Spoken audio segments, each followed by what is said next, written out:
Olá pessoal, é Marcelo Pavan, mais uma vez, aqui do Instituto Recal, e a gente continua com com o nosso programa das Escrituras Sagradas e as terapias que nós aplicamos. Hoje nós vamos falar sobre a relação das Escrituras Sagradas com a constelação familiar.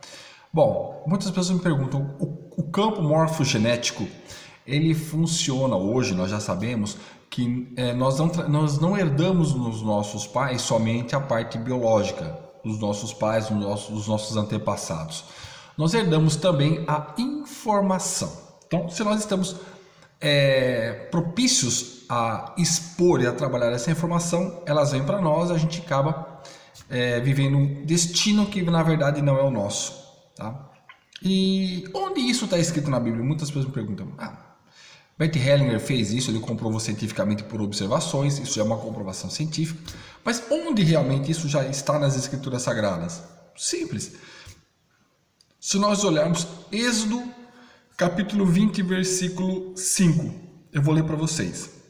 Não te curvarás diante deles, nem as servirás, porque eu sou o Senhor teu Deus, sou um Deus ciumento, que visito a iniquidade dos pais sobre os filhos até a terceira e quarta geração.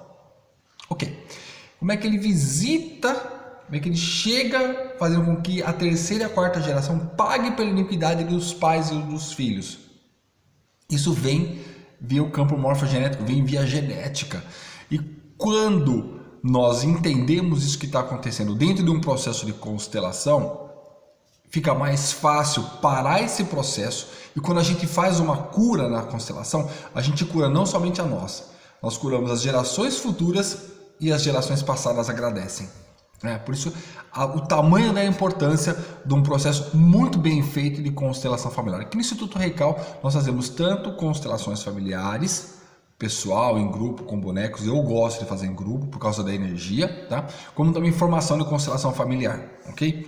Então, a constelação, ela já era prevista nas Escrituras Sagradas, já você consegue observar em Êxodo, capítulo 20, versículo 5.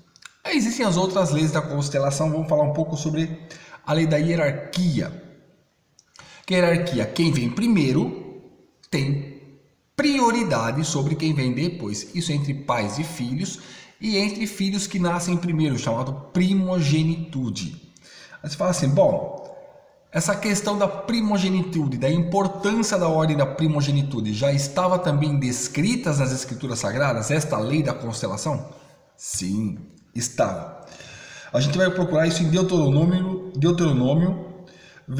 capítulo 21, versículos 15 a 17. Então, Deuteronômio 21, capítulo 21, versículos 15 a 17. Vou ler para vocês. Deixa eu pegar aqui. Se um homem tiver duas esposas, uma amada e a outra odiada, e a elas lhe derem filhos, tanto a amada como a odiada, e se o primogênito for filho da esposa odiada, ou seja, se aquele filho daquele pai, daquelas duas esposas, primeiro veio da esposa odiada, ou seja, o primeiro filho nasceu dela, então, quando ele fizer com que seus filhos herdem aquilo que ele tem, ou seja, a vontade do pai prevalece também, que não poderá fazer com que o filho da esposa amada seja primogênito, antes que o primogênito da odiada, que é de fato o primogênito, ou seja, a prioridade é dele, mesmo que ela seja a esposa odiada, a pessoa odiada, a primogenitude vem dele e a vontade do pai deve prevalecer. São duas coisas que nós temos que observar dentro do processo da lei da hierarquia, porque qualquer lei do amor, que Bert Hellinger já falou, que nós venhamos a quebrar, sofremos consequências, normalmente desastrosas, ok? Então, vale observar essas leis do amor. Bom, então a gente falou rapidamente, claro, da lei da hierarquia, só para mostrar para vocês que existe uma conexão entre o que já se falava nas Escrituras Sagradas com o que a gente pratica hoje. Claro que as técnicas hoje evoluíram muito, evoluíram bastante, mas lá nas Escrituras Sagradas eles já falavam dessas técnicas, ok? De uma outra forma, com uma outra linguagem, propícia para aquele momento, mas já falava. ok? Vamos falar de uma outra lei da constelação familiar. Nós falamos agora da lei da hierarquia das escrituras sagradas. Vamos pegar um texto agora. Vamos falar da lei do equilíbrio, a famosa lei dar e receber. Uma pessoa dá um pouco, a outra pessoa dá um pouco. Uma pessoa cede um pouco, outra pessoa cede um pouco. Se não tiver esse equilíbrio, a relação tende a se estremecer e até terminar, dependendo de alguns casos, ok? Então essa lei do equilíbrio está em Gênesis. A gente pode pegar um exemplo em Gênesis, capítulo 2, versículo 24. Vamos ler. Gênesis 2, 24. Só um instante.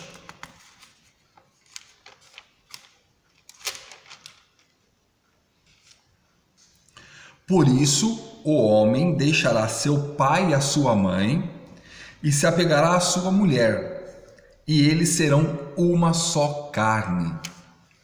Ou seja, o homem sai da mulher, o homem sai, deixa os seus pais, a mulher deixa os seus pais, e eles se juntam, ou seja, eles estão num pé de igualdade e se tornam uma só carne. Para se tornar uma só carne, tem que existir um equilíbrio entre essas duas pessoas, entre esses dois seres, mesmo que venham de famílias diferentes. Lembrando que quando você casa, o homem tem que acampar a família da esposa e a esposa acampar a família do marido, ou seja, o equilíbrio é familiar, não é só deles não, tá? Tem que existir aí o respeito e o equilíbrio dentro da família.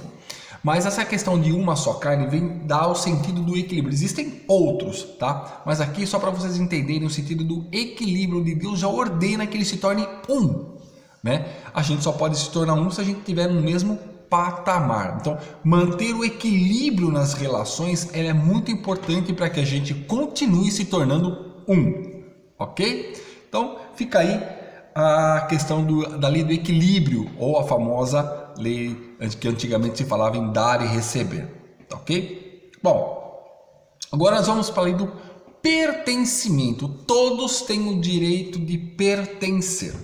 A gente tem um exemplo disso, eu capturei um exemplo da morte, né? Quando a pessoa morre, não pode ser esquecido, nada pode ser esquecido da família. Tudo tem que vir a pertencer, tem que trazer para o coração e pertencer. Tudo e todos têm o direito de pertencer, tem que ter o seu lugar na família. Então vamos lá, Hebreus capítulo 11, versículo 27. Pela fé deixou o Egito, não temendo a ira do rei, porque perseverou com que, vendo aquele que está invisível. Ou seja, ele perseverou mesmo com aquilo que estava invisível. Por quê? Porque aquilo que estava invisível, que era Deus, ele trazia o pertencimento. Então você traz o pertencimento para dentro de você. Quando isso acontece, esse temor, ele some. Por que esse temor some? Porque faz parte da família, faz parte do sistema, fazia parte do povo. E quando faz parte do povo, a coisa se torna mais forte, porque a família que nos impulsiona, nossos ancestrais, né, é que nos impulsionam para frente, ok? Então fica só um exemplo da lei aí também do pertencimento. Uma outra coisa que eu vou falar, porque é muito importante também, é a questão do perdão, né, e o não julgamento. Tanto em coach quanto em constelação a gente aprende, não se julga. Jesus não julgou as pessoas que ele podia, né? Lembra da prostituta? Ele não julgou, então quem somos nós para julgar as pessoas? Na mesma medida com que julgares, sereis julgado. Vamos falar um pouco do perdão em Marcos 11, capítulo 11, versículo 25. Vamos lá, Marcos 11.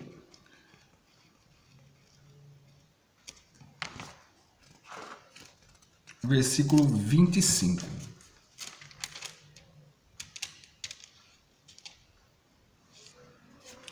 E quando estiveres orando, perdoai, se tendes alguma coisa contra alguém, para que também o vosso Pai, que está no céu, possa perdoar as vossas transgressões. Então, essa questão do perdão, do não julgamento, ela é muito importante.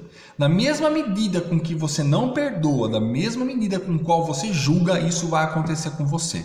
Então, se você quer que a sua vida se prolongue na Terra de uma forma satisfatória, perdoe, tá? E emane sempre energias positivas, porque colocando Deus em primeiro lugar, as leis, as escrituras sagradas em primeiro lugar, Deus sempre vai fazer com que qualquer técnica que você aplique vá bem, porque a técnica por técnica não resolve absolutamente nada, se não tiver por trás uma intenção verdadeira. Você pode aplicar a técnica que for, você pode ser expert na técnica que for.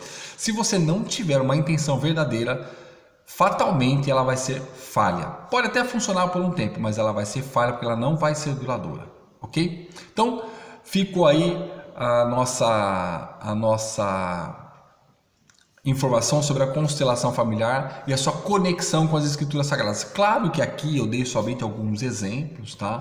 Alguns exemplos interpretativos, existem muitos outros, mas existe sim, baseado em Deus, aí a técnica da constelação familiar. Não tem nada de mágico, não tem nada de místico, não tem nada de espiritismo, absolutamente. Isso já é comprovado cientificamente. Então, aguardo vocês aí no nosso próximo vídeo, que nós vamos falar sobre